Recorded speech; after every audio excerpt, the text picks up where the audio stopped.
You take me for a walk under sycamore trees. Welcome to Twin Peaks Unwrapped. I'm your host, Ben Durant, and beside me is... Bryon Kazaska. Hey, Ben, how are you today? Doing great, doing really well. I'm excited to get together to talk to you about this show. This is something different. This is something we haven't done. I can't believe this, but we haven't done this in like 4 years since season 3. Where 4 years. This is crazy. Like, where did the time go? First of all, Wow. I can't believe. We kind of started off with just you and I in the beginning, especially because you were the newbie. You were just learning about Twin Peaks, and it was just us always analyzing, theorizing, and just discussing the show. And it's funny that, I'm excited that it morphed into a community show and it became about, inviting guests on and having interviews and doing so much more. But I didn't realize that we kind of totally got rid of that. Like we never went back to season 3 to kind of analyze and just you and I. Like our lives became busy. After season 3, we started concentrating on the book. That was a full year. And then the pandemic happened the month our book came out. And that put the kibosh on a lot of stuff, and we end up putting out a lot of interviews. Yes. And specialty shows, and which is great. But we never went back to the well of season 3, and we just had so many guests on, and we've been worried about, we want to talk to all our friends, but you're like, Bryon, there's something that Kyle MacLachlan said in an interview. And he also said it when we spoke to him for our book. Yeah, so the topic of this show is if Cooper was a little more present in season 3. And what I mean by that is, as Dougie, he was kind of out of it. He wasn't really there as Cooper. Right. This all starts with an interview in 2018 by the LA Times that they interviewed Kyle MacLachlan. But as you're reading this 500 pages and with your coffee, and you see the character of Dougie, and you see Mr. C, Bad Coop, whatever you want to call him. Yeah.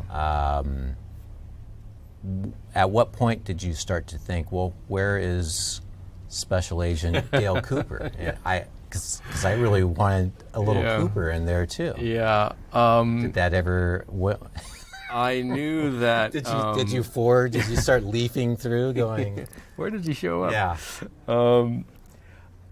David had said that it's going to be different, and but I too waited. I think the 16th hour. I think wasn't until. I think it was. It was in the hospital. Yeah. He was introduced, and So there were. I will say that in the original reading of it, there were other, and I don't want to speak too much about this, but there were other things that were in place in the script that were more of let's just say Cooper was a little more present. So in 2019, when we get the chance to interview Kyle for the book, we bring it up to him. You've mentioned in the LA Times about Cooper, this is season 3, that Cooper had more of a presence in the script. Can you share anything more about that?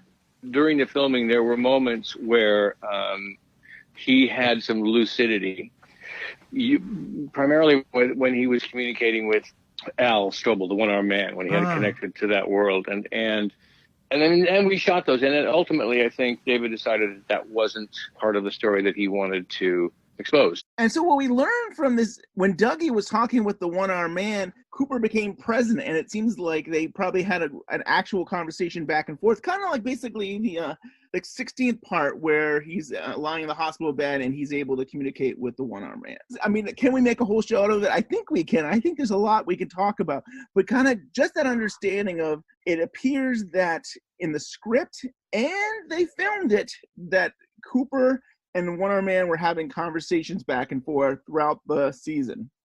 Right. And it's funny, you brought this up to me a while ago when Ben and myself decided, hey, we're going to wind down our podcast because we need a break. and it's just time. We've done it all.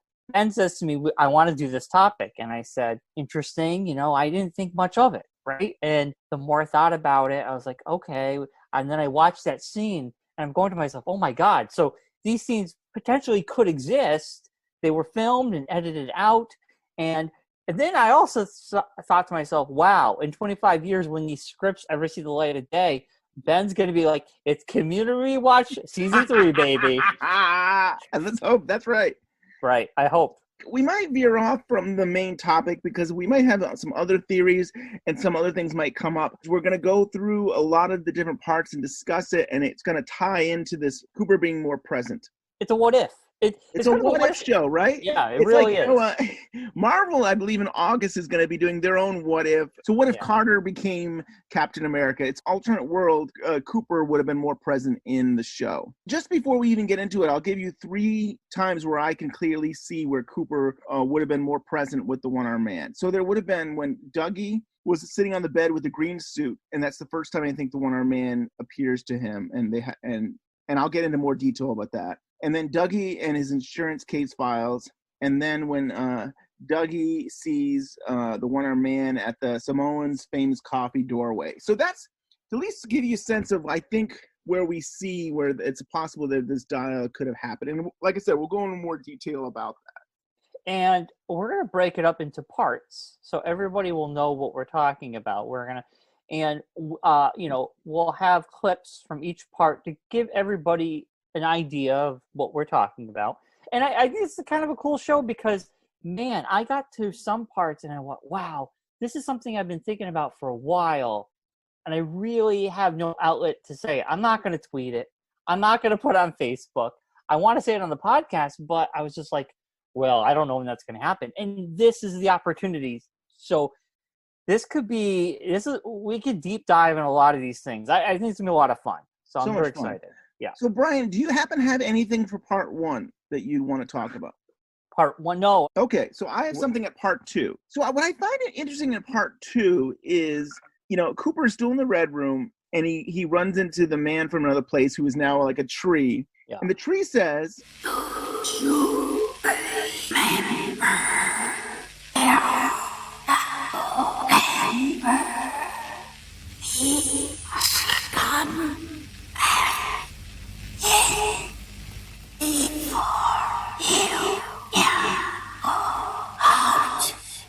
do you remember the doppelganger?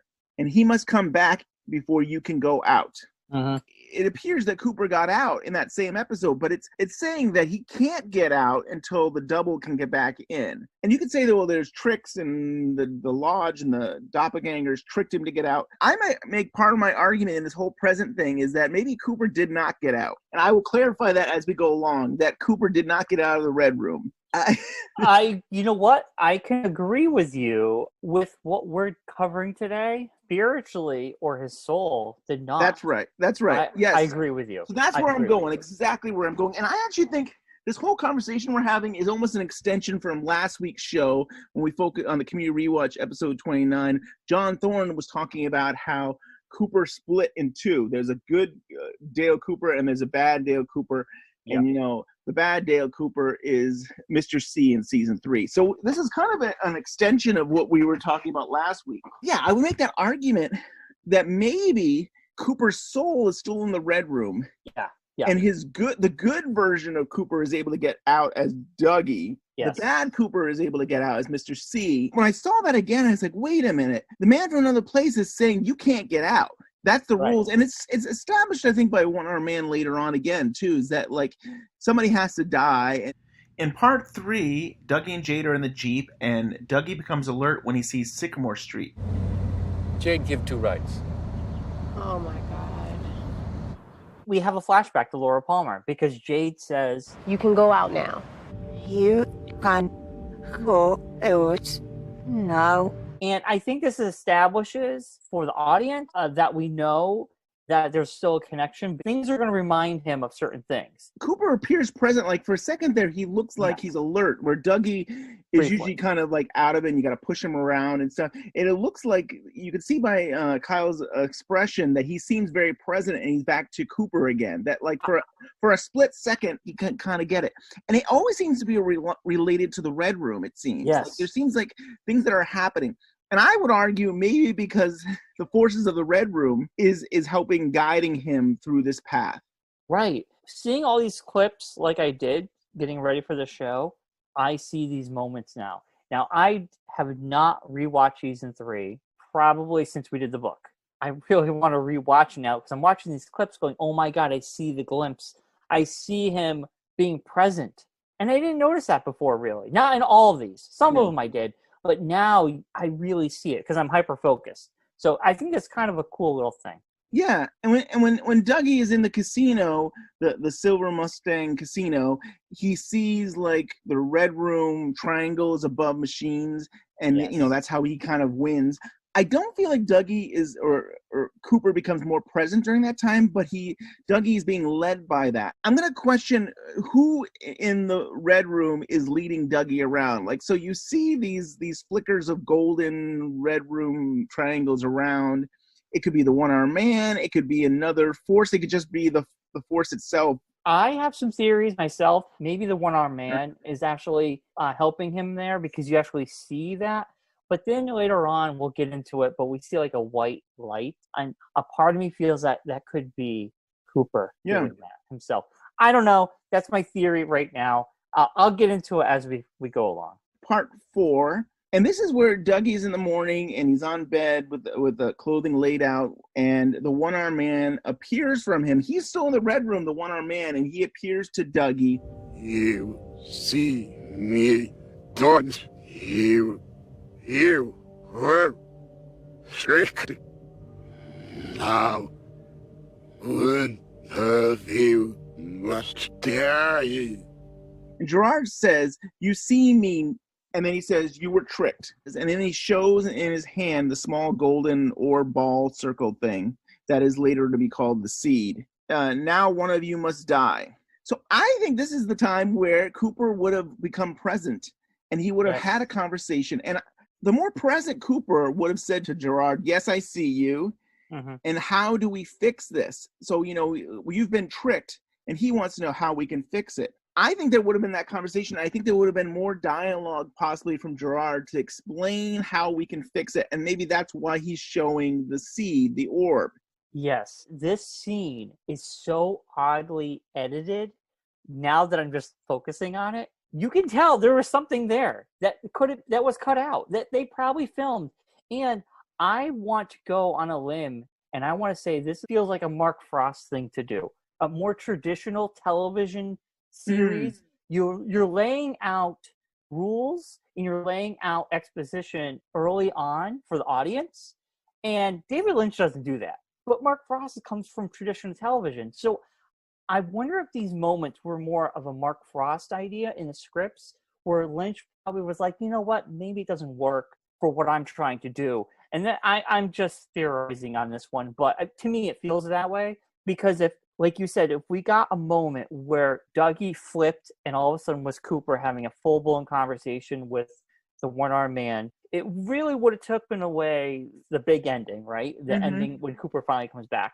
But we don't need that information because we figure it out. We're a smart audience. We'll figure it out. And I kind of feel like David Lynch is saying, let the viewer figure this out. I don't want to give you the answers, but but the important thing of this scene, the real important part of this scene, is that Gerard is talking about the seed, the orb, the little golden orb, which will later be important when Cooper actually becomes present in the hospital, and he says, "You have the seed. I need it now." And well, why does he know about that? He knows about it because I think here in part 4, Gerard has explained it to him. So it seems to me like they had this conversation. Now that I'm able to be 100% active, we can implement it. Totally. On a technical standpoint, like I could see why this scene's important, but I'm also happy David Lynch took it out. It would have been a tease, right? It would have been like, oh my God, Cooper's back. Right. Oh, it would have been a roller coaster, right? It's true. Yeah. It would have been a cool scene, though. Yet again, community rewatch season 3 in 25 years. That would be the scene. We'll get Kyle MacLachlan to come back out of retirement to do that scene. Let's hope. So in part 5, we're at the Lucky 7 insurance office, and Anthony St. Clair is speaking about the insurance case. We have to honor the claim. He's lying. And the important thing is that the way he says liar, it's so different from Dougie. You know what I mean? Like, Yeah, Dougie is yeah. so like out of it, and the most he usually does is he repeats what people say. So if somebody says, "Hey, you're Dougie Jones," Dougie Jones, you know what I mean? Nobody said liar, so it was almost like a switch was turned on, and he became President Cooper, and he says, "You're a liar." Yes, that's what I thought, man. I'm like 100%, and I didn't get that before until doing this. I'm like, oh my God, we saw Cooper. We saw him briefly. He's lying. That was Cooper. And this won't be the last time we see golden flash and light. It seems like that somebody's trying to direct Dougie to call people out or to go in a certain direction. So it's so funny because, we were missing that one scene with Gerard, but we still have these little microcosm scenes with Cooper just appearing, which to me is more impactful, I think, to the story, in hindsight anyway. Yeah. In part 6, Dougie is home with the insurance cases. Gerard shows up again. You have to wake up. Wake up. Don't die. Don't die. Don't die. When Gerard's saying you have to wake up, this is a time where maybe Cooper does wake up and become present for that instant just to have a conversation again with the one-armed man. I agree. Do you think that conversation would have had something to do with the case files? It would have had to been something about directing him to go forward again. But yeah. I mean, I would think it might have had another conversation with the double, or maybe he was even going to warn him in the future that they're out to kill you. I mean, it won't happen in this part, but it will happen in the next part that, someone goes to attack Dougie. No, you're right. I mean, because he says, don't die. And I could have questioned, like, who? What's going to happen? Right. Also, the second part of this scene about the case files with the light, that little light, we know he goes back to Dougie mode because he holds the pen like a 2-year-old, right? And Yes. he's like, he does that 2-year-old thing where you don't know how to hold the pen. That white light, to me, I don't know. I feel like, is this the spirit of Cooper, which I presume to be sitting with the giant, just taking in information? Is he somehow guiding him? Or is the white light and everything just from the Red Room? Do you think they're different sources? I mean, yeah, we haven't gotten into it yet, but that's where I was going to go to, is like, is it possible Cooper's soul, his spirit, is guiding Dougie this whole time? And when he can't be physically present in exchange with the one-armed man, he is finding other ways to help guide him. That's the argument. I don't know if I've ever heard this argument, but like, maybe because we're always thinking, well, Cooper got out and stuff. Well, Cooper's good self got out and his bad self is out, but the essence of who he is, his soul, is still stuck. And if you go back to season 2, I think it's Bob that says, I want your soul. So we know his soul is trapped in there. That's all they wanted. Right. He can't ask for your soul. I will take his. They wanted the essence of Dale Cooper. Right. And as we talked with John Thorne last week, it's reinforced in Firewalk with Me that the good Cooper is stuck in the Red Room. But the good Cooper is able to get out, but his essence, his soul, Cooper's soul, that is this theory that we're working towards, is that he is still stuck. And I think he's sitting with the giant. He's listening to the sounds. You have the record player playing and you hear like the different weird noises. And I think he's just literally sitting there for the 25 years. Bryon, I think you're right and wrong. I agree with you that the soul of Cooper is with the giant fireman, but I don't think it's been 25 years.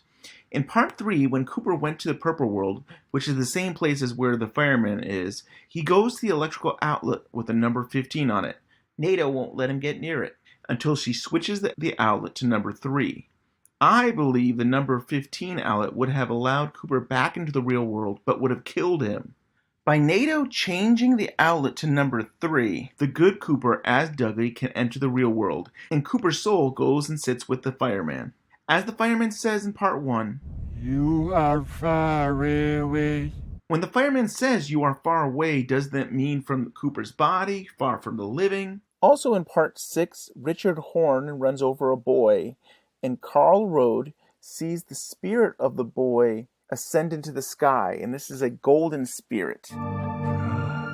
And in season 3, I believe that gold represents spirits. And he just, Dougie took right over and he just chopped him right in the throat and said, "You get up!" And I kicked him and I punched him and that was it. And Dougie just took care of business, right, baby? Part 7, Ike the Spike tries to shoot Dougie. Dougie is being led out by Janie E, and they're kind of walking away from the insurance building. And all of a sudden, Cooper snaps and he pushes Janie E out of the way, goes into fight mode, and just takes the gun away from Ike the Spike. And he just seems, there's no way that Dougie is not with it. He's out all the time. He can barely walk, and yet suddenly he's able to punch and get the gun away from Ike the Spike. Yeah, and you know what's funny? I remember this scene very vividly when I first watched it. And I think at that moment going, oh my God, fight or flight moment, and Dale Cooper, he's defending himself. So that's what I thought, you know. Yeah. And then over time, I was like, oh wow. But now knowing what Kyle MacLachlan said with that quote and what we're doing today, I'm now 100% sure that was Dale Cooper. He came out to protect himself and his wife, right? Because then he goes right back into Dougie mode. So yeah. He can't really respond to people. He can't when the police try to interview him. He has trouble responding, or the most grabbing the pen from the cop. Yeah.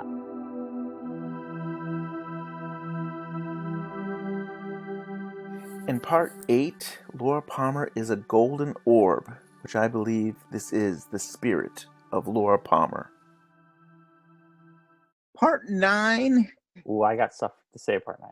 So Dougie and Janie E are sitting at the police station, and Dougie looks at the American flag, and the America the Beautiful music plays, and a woman with red heels walks by, and Dougie follows the high heels and then sees an outlet, and he gets focused on that outlet.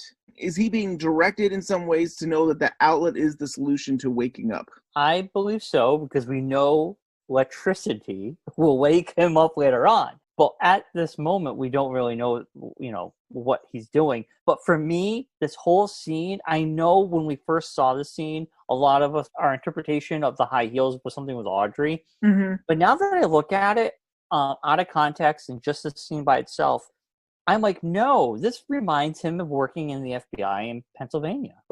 Maybe being a true American, right? Being standing for FBI values and American values. And that woman who walks out, Diane, that could be a secretary. That could have been Diane who walked out. Yeah. And it could have been his headquarters. And that's what I think. It's kind of bringing back the whole FBI vibe. And then, or it could just be, it could be like a dog and, squirrel. And he just follows that. And that wasn't what was important. The high heels wasn't important. It was just that his mind was wandering. And then he becomes focused and present for that outlet. So, he's starting to put it together. They were red. And David Lynch likes The Wizard of Oz. Ruby slippers, red ruby slippers. No Place Like Home.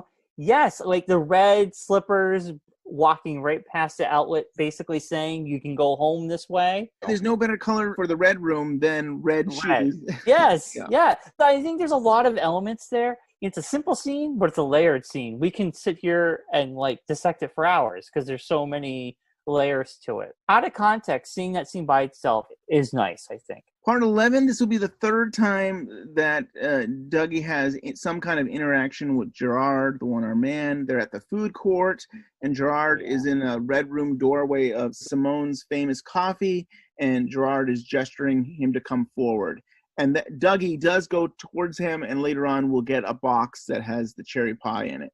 We don't ever get to Simone's famous coffee in this part. I mean, you don't ever see an interexchange between Gerard and Dougie. So I just theorized that in the what if there could have been some kind of exchange, and Gerard would have said, "Hey, you need to get this pie," or something like that. I mean, he would have just maybe been guiding him to make sure that he did certain things. Yeah, I want to believe there could possibly have been a scene cut out between the one-armed man and Dougie, or turning it to Cooper. But I don't really think we needed it, and I'm glad if there was, they decided to get rid of it, because I think it would have ruined the surprise, like you say, with the Minstrom brothers. And from a story standpoint, I don't think it would have worked. Just to counter that, to say why maybe it's not something that's deleted there, was I almost wondered if they used the same footage from, I think it was part 2. We're in part 2. Cooper's supposed to be leaving the Red Room, and Gerard is waving him forward. I do question whether that's the same footage used right here in part 11. It might have. Right. I mean, yeah. Lynch has no problems with doing that, taking footage from other places and saying, hey, maybe we need to have the Red Room element. Let's just take that footage of him beckoning him forward and place it right here. So that's one of those times I do question whether there actually is a scene between Gerard and Cooper Ducky. That's a great point. I do like the fact that Mark Frost and David Lynch did create a coffee chain. Quentin Tarantino has his own, like, everybody has their own, like fake cigarette company, and Right. it's kind of cool they created their own coffee. Yeah, the Simone's famous coffee, and it's funny that they use the Z in Simone's for their logo. I mean, I think that's the Z on the coffee cups. If we go back to part 1, it might be the same franchise. So it's kind of cool that this coffee is seen throughout the whole series. Yeah. And maybe maybe this coffee is actually just a front, and maybe there's something going on there. I don't know. At the end of part 11, there's Santino's restaurant, and Dougie and the Mitchum brothers are hanging out, and there's this piano music playing, and it seems like Cooper becomes present for a second listening to that music. And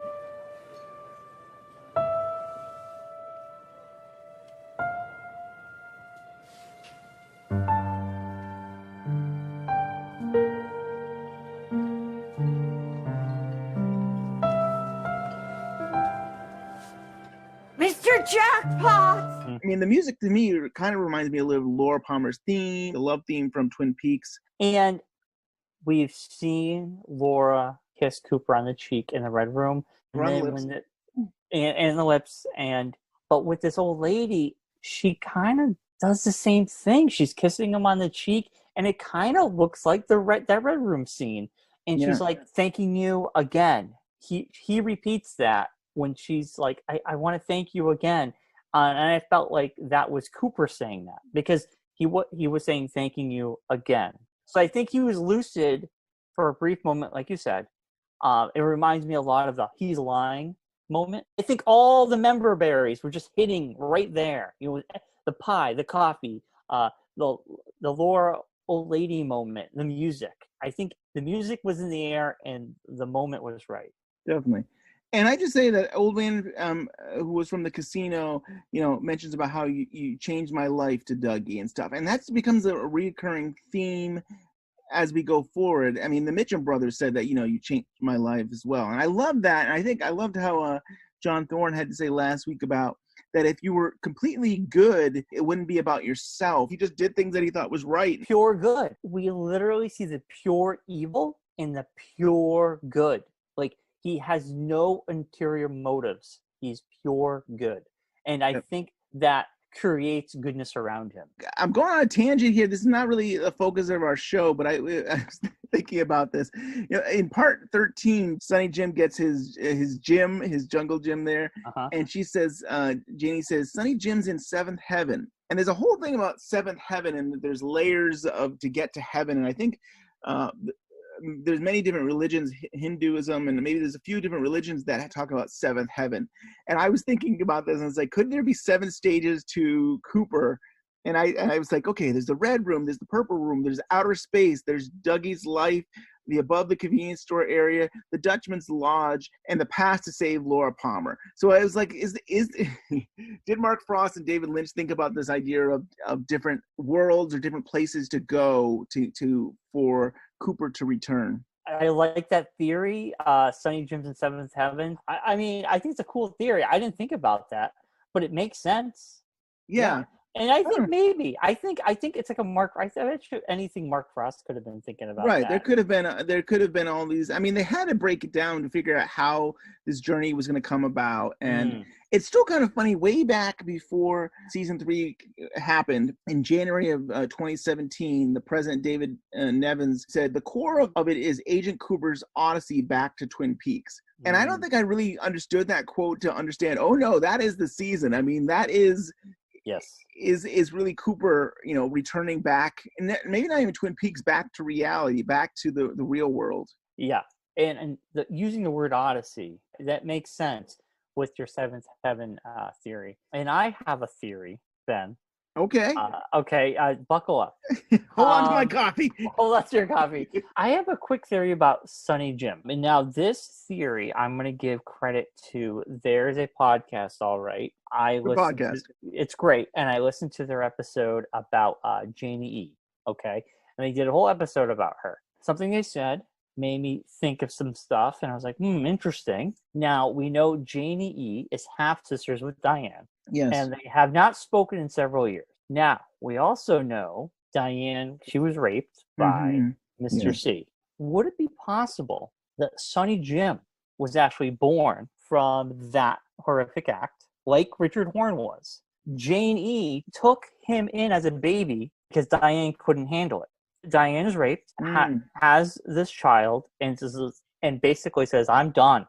I am gonna continue living my life like nothing happened. I'm gonna bury this." It says to her half sister, "Could you take this baby?" And that's it. And they haven't spoken in several years because she doesn't want to be reminded that is her child.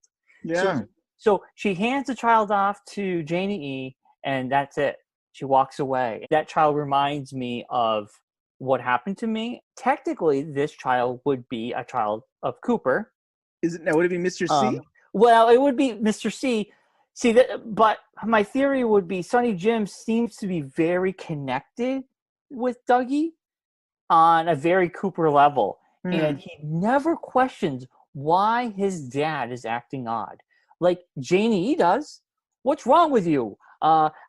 Say something. Like she's always pushing around. But the son has such a connection. And there is a moment, one part where Dougie is outside the house. And I think we have a Cooper moment where the kid's in the car and he looks sad. Remember, there's that weird moment. Yeah. And so I feel like Sonny Jim and Cooper has like almost a father-son connection. And I also think that we have Richard, who came out like a bad seed because of his environment. Look at where he grew up.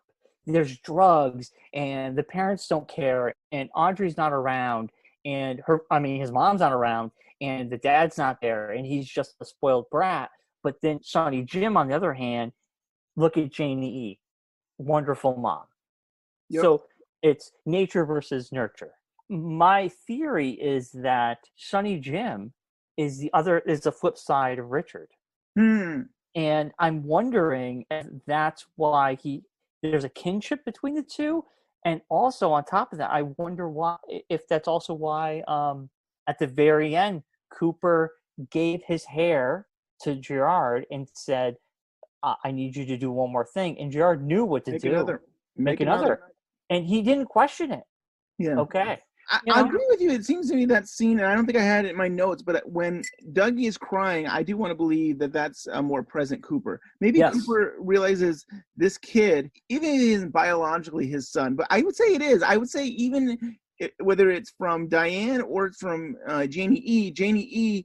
is still slept with a clone or, like another Dougie. I mean, Dougie, the original Dougie, I believe, was made by Mr. C. First Dougie that we only saw with Jade for a second. So either way, it seems like it's some essence of Cooper. Okay, say if I change my theory from Mr. C, like you're saying, and Dougie, yeah, it's still the essence of Cooper. So that would be either way. I mean, it's I thought maybe Mr. C took a hair of his and made and that's maybe why that Dougie, the original Dougie, seemed kind of a jerk. Like he slept around with prostitutes and he gambled and he wasn't the greatest guy. And Dougie crying is a more present Cooper, and maybe Cooper is realizing this kid deserves better.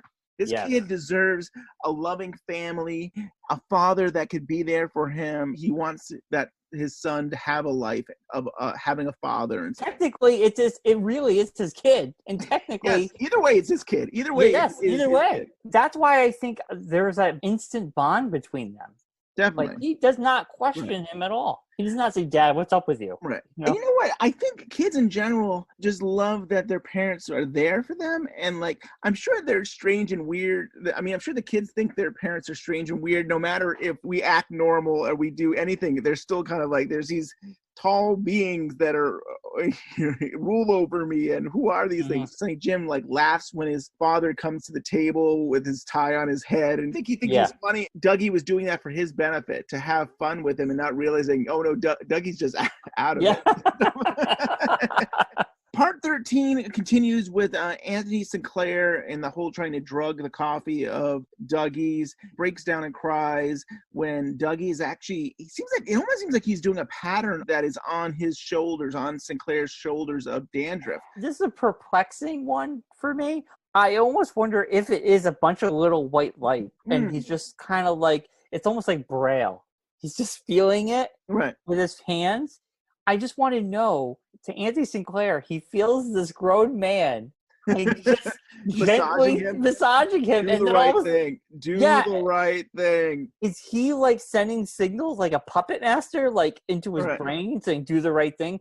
Like, what is he doing? Like, this is a weird scene to me. It is a weird one. First, I was questioning whether they originally thought of maybe having the golden white light for Dougie to come up to and have a pattern that he's following and guiding him, but they didn't really do that in the show. But then with St. Clair, I think it was just, he didn't want to be a bad person and he didn't want to kill Dougie, and I think he felt like he was trapped. And then for him to be standing over him like that, he's like, maybe he thought, oh, he saw me drug his coffee or something. He was so guilty, he felt so much pressure that he confesses. But then I do love that scene that, they go back to Bushman's office and Sinclair says, can't live like this. I only want to die or change. Bushnell, please help me. I only want to make things right again. Dougie saved my life. I want to fix the mess I made. Dougie saved my life. And, in some ways, this is kind of reminds me of Fix Your Heart or Die with Denise and Gordon Cole there. But the idea that I want to die or I need to change because this is just not working. And I love that Dougie, again, is helping guiding these people. It's like he's pure good, basically making others want to be good as well. Yeah. Part 14, Cole talks about his Monica Bellucci dream. Cole is in a cafe in Paris, and, Cooper was there, but I couldn't see his face. We live inside a dream. Who is the dreamer? Monica indicates to look back to the past. Remembering Cooper telling Cole about the dream he had, Philip shows up. Oh. What? Yeah, I think I got it. I think I got something, but speak. Go for it. Okay. All right. So obviously, this is one of my favorite scenes from The Return. It's very layered. I think it's a little bit meta. Who is a dreamer? Talk about the audience. Yada yada yada. But it all leads back to Jeffries and going back to the past. And I think it's basically saying that Jeffries was an agent that could time travel. I mean, he could go anywhere. Right. And he disappeared. And once you disappear, you're in that world. And you're gone for the real world, but you are just moving around, I guess, freely. And I think this dream is maybe a clue, a decipher, like a Red Room dream clue like we had in season 1 and season 2. This is that new dream sequence that needs to be deciphered. And maybe it's basically telling us Cooper has to go back to the past. He needs to change things. And basically to do that, he has to become the new Jeffries. It leads back to Jeffries. I think to me, this is that dream moment we need to decipher. And for me, it says to fix what transpired then is to go back in the past. And the only way to do that is become the new Jeffrey. And I mean, this scene is really getting into Cole understanding that there's two Coopers. We've discussed this many times, who is the dreamer? And I'm going to say Cooper is the dreamer who lives inside the dream. Cooper is trapped until Mr. C returns. And he can't do any of these things until he's brought back together. Right. Until he's a whole person. Yeah. When we met at the cafe, Cooper was there. But I couldn't see his face. Part 15. Dougie's eating cake again. He eats a lot of chocolate cake. I mean, I guess it's all left over from Sonny Jim's birthday, but he seems like I know. Cake and a sandwich. Yeah. Yes. Jenny E says, it's like all our dreams are coming true. And then she gives a TV remote to him, and that's when Sunset Boulevard plays. Character says, the old team's back together again. And a man says, get Gordon Cole. And that That wakes up Cooper enough to be like, wait a minute, I know that name. I know what I have to do. I got to find an outlet and I got to get out of here. I need electricity.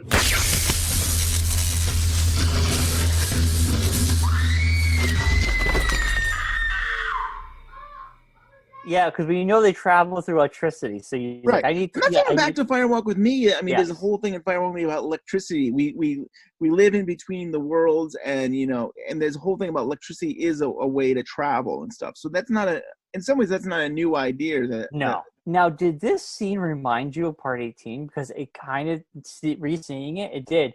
When Cooper puts his fork in there, you have Janie scream, and the power goes out.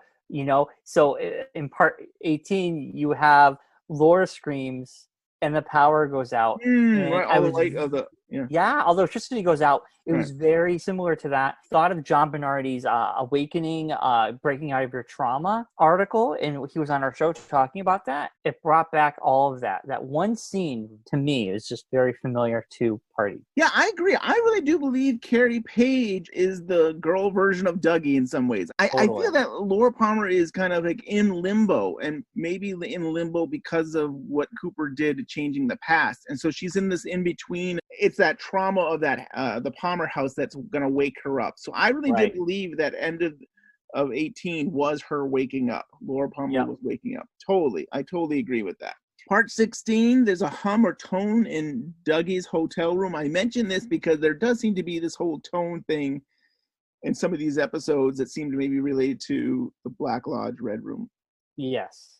We hear the hum most prominently with Ben Horn. Yeah.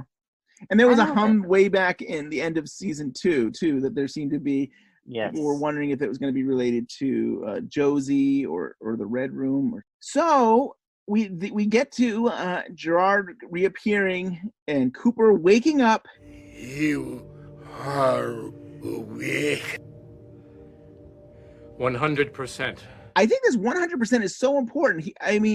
Having laid this all out, you realize what he's saying there. What Cooper is saying is, I was awake from time to time through this whole journey, but now I am awake 100%. I am fully there. And it's funny how you can just pass by that dialogue to think that like he's saying I'm A-okay, I'm all set. But he is saying I'm 100% awake. Why would you say that unless you were partially awake throughout this whole journey? Right. Yeah, he's 100% there. He's got all the information he needs. And I think this pays off so well. And I think if we had gotten this a couple times, it wouldn't have been as exciting. I know you were very excited, Ben. I was very excited. Like, everybody was 16 weeks we waited for this. I know. Every week I was like, this is the week he comes back. I know. And, in retrospect, though, we can look back and say, Cooper was there. Cooper was there. Yes. We just didn't notice it because the essence of him, right? I still think the soul, the spirit, the essence of Cooper was with Dougie the whole time. Or was that golden light the spirit of Laura Palmer? We live inside a dream.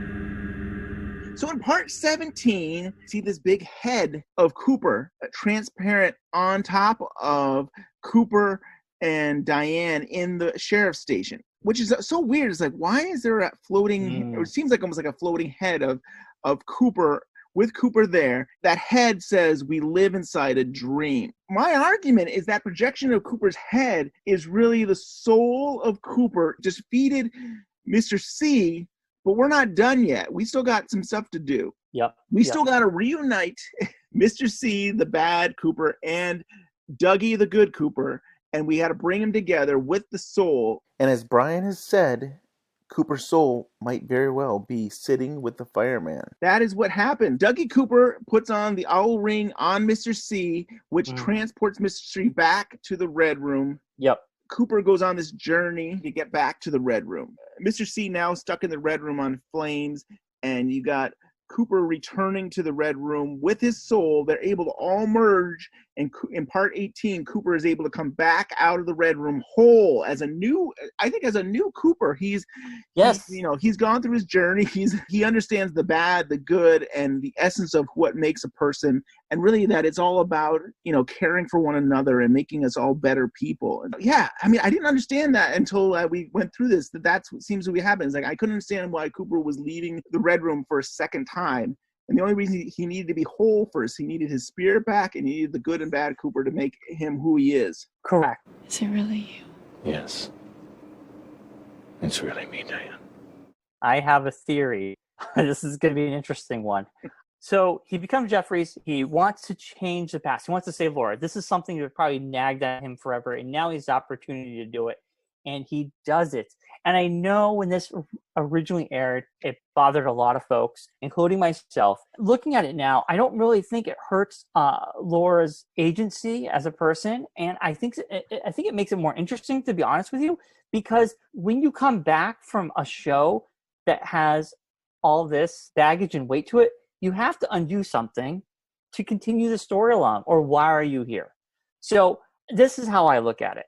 Laura does not allow herself to die at the hands of her father. Or allow him to abuse her. She runs away. She hides the pain, buries it deep, and says, I'm done. I'm leaving Twin Peaks. Does she bury it in Carrie Page? Yes, she does. She creates a new persona, Carrie Page. She starts a new life. She's a waitress. She meets a guy, right? Probably seems like a nice guy, but probably a creep. They get close, and, well, he basically turns into Leland Palmer 2.0. Abusive. I think she finally is like, you know what? I'm taking matters into my own hand. Gets her hands on a gun, shoots him in the head. And that's why we see that man. We see a man in the living room. Yeah. Now, we don't know how long that man was there for, at least a day or maybe that morning. Who knows? But she seems shell-shocked. Dale Cooper shows up just at the nick of time. Well, actually, probably he could have showed up to prevent what happened, but he shows up.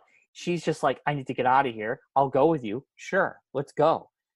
They leave, and I think he brings her back home, and she is not recognizing anything because everything's so buried deep with her trauma.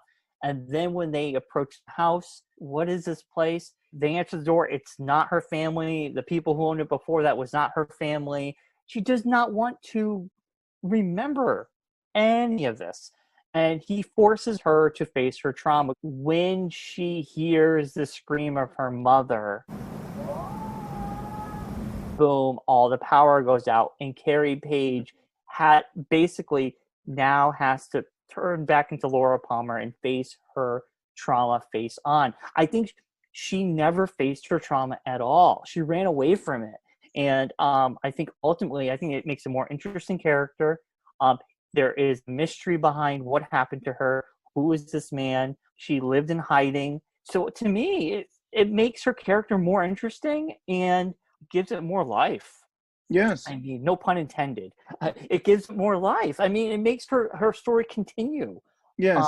In Fire Walk with Me, it made sense for what she did because she had no way out and no one was helping her. Everybody was taking advantage of her. But she took matters into her own hand. When Dale Cooper shows up to change history, she decides, I can run away. So it gave her a new path. Yeah, I can see that. Yeah, I'm fine with that. To me, that makes a lot of sense. Yeah. You know? I really was hoping, though, that she would be able to confront Sarah Palmer and can maybe even confront her father, as an older Laura Palmer. But, it wasn't meant to be. Maybe that's season 4. But maybe it's the house. She saw the house, and maybe that was enough for her. That was right. her breakthrough. So all the things that happened in that house, and right. And I do like that faint sound of Sarah Palmer calling Laura from the pilot. We go full circle. Sarah Palmer is calling out to Laura Palmer to get ready for school, even though she's already dead. But she's calling out Laura, and now Laura can respond. This new Carrie Page is able to scream out. And she's able I'm here, 4 years removed from this. A lot of us did not like the fact that history could have been changed, but I think I am more comfortable with that now because I kind of look at it like, well, if history wasn't going to be changed, why did we come back for season 3? Huh. Because you know why? You know why did we? It's more than just Cooper. It's also Laura Palmer as part of the big puzzle too. True. You know, so Yeah. I don't know. I think I'm more at peace with my theory than I was when it first happened. Nice. Yeah. It's given a lot to think about. So this is our show. This is it. You know, if Cooper was a little more present, I mean, we see little elements where he could have been more present with the one-armed man, but there's already, as we dig into this, you realize, oh, he was present. Yeah. There were moments already that were on screen where he was present. And why was he present? If we believe that the soul of Cooper was guiding Dougie all along. Yeah, I mean, I think this gave me an outlet to talk about Laura Palmer a little bit, Sonny Jim, but also, he was there all along. And I think seeing these clips by themselves and just talking about this element of the show makes it like a little bit more enjoyable. Like when I do a rewatch, I'd be like, oh yeah, because I don't think sometimes a scene passes by, you don't think too much about it. Bryon, we've got 2 shows left. Oh my Lord. We have 2 shows left. So we shared a little bit of Kyle MacLachlan's interview that we did with him at the beginning of the show to kind of get you a sense of, you know, where the whole Cooper present thing came from. Well, now, next week, we're going to give you our whole interview of Kyle MacLachlan that we did for our book. This was our 2019 interview. It's never been shared. The audio's never been shared before, so I'm so excited that everybody's going to get to hear this. It's so exciting. It goes right up there with David Duchovny. I mean, it goes above David Duchovny. It does. But I mean, 2 big stars. Big stars in their own right. So getting Kyle was pretty wild. And I remember that day because I remember like we both had to leave work early or like get out of work and go into this recording studio. I'm going to take time off because, you know, I mean, when Kyle says he has a certain time, you stop everything and you make that. Yes. Yes. And oh my God, it was an amazing conversation. He is a true gentleman. He was super nice to us to give us that time. You know, he did say maybe he'd talk to us again. So here's hoping. Yeah, you know, when season 4 comes back, we'll ask for another interview. Yeah, It's so funny, you know, I had pages and pages of questions, and you know, you only have a certain amount of time to get so much, but it was exciting, and he didn't dodge anything. No. I was expecting there was certain times where like, okay, this might be uncomfortable, you might not want to talk about this, but he really did. He was willing to talk about everything with us that we asked. Yeah, he was really great. So I'm very excited that this will finally see the light of day. It's our second to last episode of our podcast. And we appreciate everybody who's been like saying kind words to us on social media and through email. We appreciate it. And I just can't believe we got 2 shows left, Ben. It's unbelievable, crazy. Huh? We've come to the end. I know. And, you know, we already had Wyndham Earle. We had Ken Welsh on. Now we're having Kyle MacLachlan on. Yeah, I'm sure we don't have another surprise. Not that I'm aware, unless somebody wants to, you know, at the last minute here. But I think I think we're winding down with just the 2 of us, which is, I think, so fitting because it started with just us. So I think it really is, you know, that last show is mostly just going to be you and I just chatting, reminiscing, and we're going to be hopefully hearing some familiar voices from the community. That would be nice. So it should be a good time. If you have a comment, a question, or anything at all, give us an email at twinpeaksunwrapped@gmail.com. Ben is always on Twitter. You can follow us at Twin Peaks Unwrapped. And Twitter, how has Twitter been going? I mean, we had a milestone on Twitter, right? Yeah, we hit 20,000 followers, which is amazing. I mean, that is so. Thank you to everybody who's followed us. That was pretty awesome. I mean, what a great high to end our show, to have that many people, you know, supporting us and following us, and that was pretty awesome. Yeah, so cool. So thank you so much. And then on Facebook, we're Twin Peaks Unwrapped on Facebook, and you can give us a 5-star review on iTunes. We appreciate it. We're on Spotify, Google Play. Basically all the podcast places you can find us. And with all that being said, we'll be back in 1 week with the great Kyle MacLachlan. In 2015, Dr. Amp began a direct mail operation after a number of his followers responded to one of his frequent admonitions to dig yourself out of the shit. a central theme of his call to self-empowerment, urging people to fight back and seize control of their own lives and destinies. Before long, he added the ideal tool you could use for the job, at first, metaphorical golden shovel that his followers could visualize to help them complete said task.